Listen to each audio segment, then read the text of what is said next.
Print और electronic media के लिए यह कोई न्यूज नहीं था।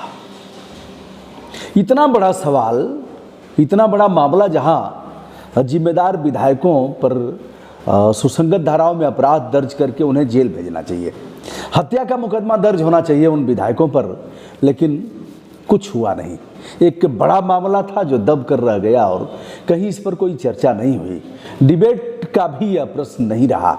दोस्तों, हम आपको ले चलते हैं कर्नाटक विधान परिषद, जो कर्नाटक का उच्च सदन है, वहाँ के उपाध्यक्ष ने आत्महत्या कर ली। यशयल धर्मेगौड़ा, उम्र इनकी 64 साल थी और बहुत लोकप्रिय विधायक थे। श्रद्धांजलि अर्पित की गई। पूर्व प्रधानमंत्री एच.डी. देवेगौड़ा ने कहा कि एक अच्छे राजनेता को हमने खो दिया।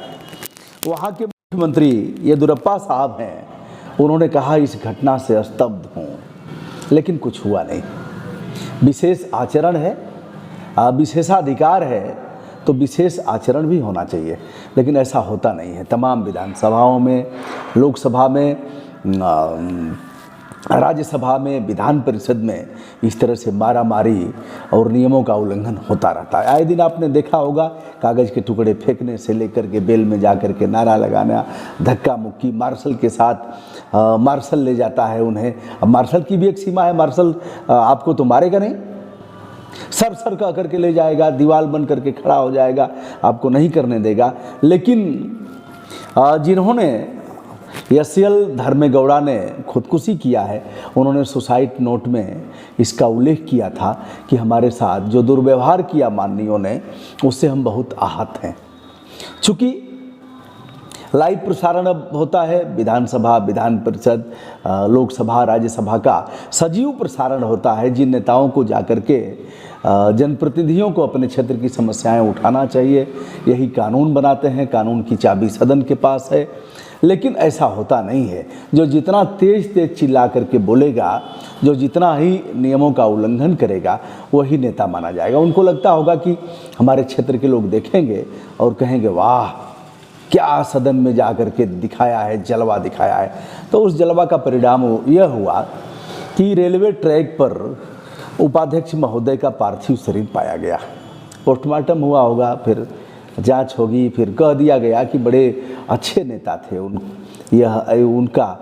उनको हमने खो दिया, ऐसा लीडर न कभी था, न है, न आगे होगा। जो भी अपने अपने ढंग से इसका विवेचन करेंगे लोग, लेकिन एक नेता तो चला गया। अब सुसाइड लोग करते क्यों हैं और इस पर कोई जांच क्यों नहीं बैठी, या कोई विषय नहीं हुआ।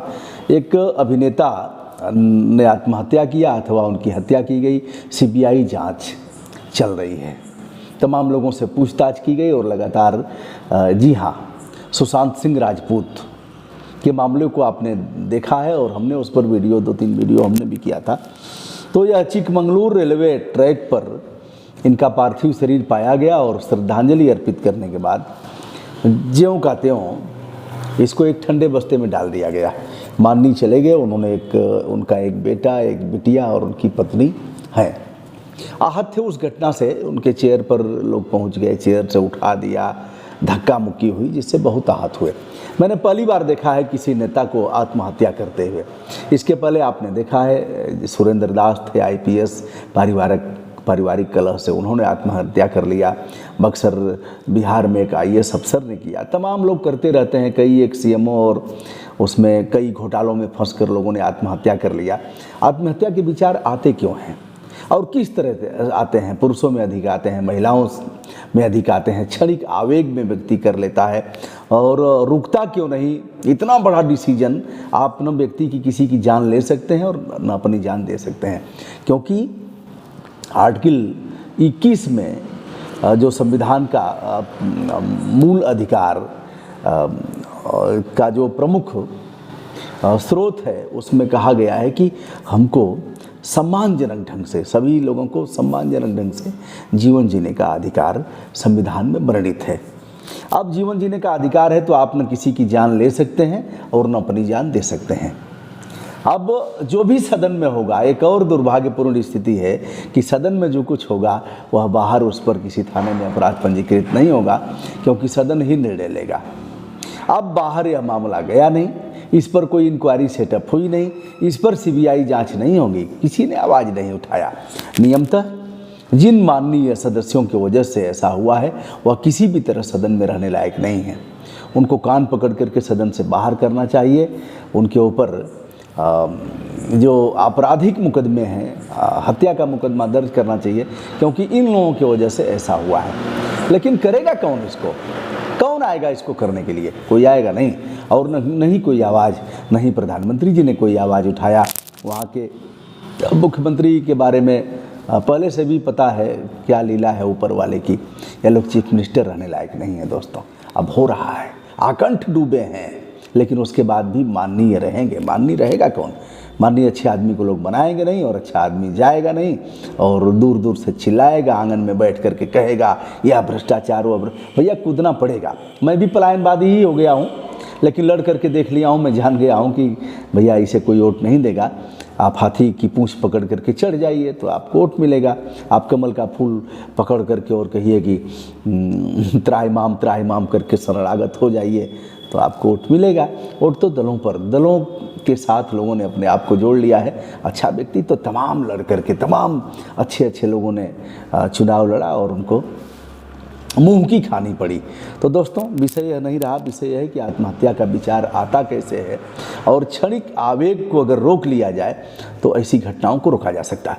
अगर आपके सामने कोई ऐसा मामला आता है, कोई खोया एक बीएसए आत्महत्या कर लिया, तो हमारे तत्कालीन जिलाधिकारी उस समय के हमसे उन्होंने कहा कि दुबे जी पता नहीं, हमारा बीएसए है तो ईमानदार, लेकिन पता नहीं क्यों उखड़ा रह रहा है।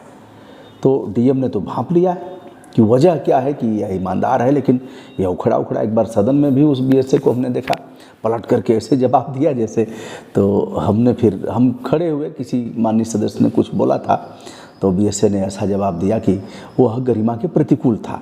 तो उसी उखड़ेपन का ऐसा प्रकटीकरण था कि वह बीएसए ऐसे बोल दिया। मैं खड़ा हुआ, मैंने बोला तो उसके बाद सभी चुप हो गए। हमने उनको भी बताया कि यह गरिमा के प्रतिकूल है, इस तरह से आप नहीं कर सकते। और सदन को भी बताया, यद्यपि हमारा काम यह नहीं था, यह काम सभापति का है। सभापति ही कहेगा तो सदस्य बोलेगा, सभापति जिसको बैठाएगा, सभापति कह देगा तो अधिकारी बैठ जाएगा। ऐसा नहीं है, सब उससे पूछ करके ही करेंगे। बहरहाल हमने ही मोर्चा संभाला तो वह अधिकारी अब नहीं रहा। तो ऐसे भी होता है। पारिवारिक कलह इसमें मुख्य जिम्मेदार हैं। और आपको बताते चलें कि 1 मिलियन लोगों ने विश्व में आत्महत्या किया है अब तक, जो एक उसके आंकड़े हैं। और प्रति वर्ष 80,000 लोग आत्महत्या करते हैं। और आपको जान करके आश्चर्य होगा कि हर 40 सेकंड में एक आत्महत्या, एक खुदकुशी 40 सेकंड में।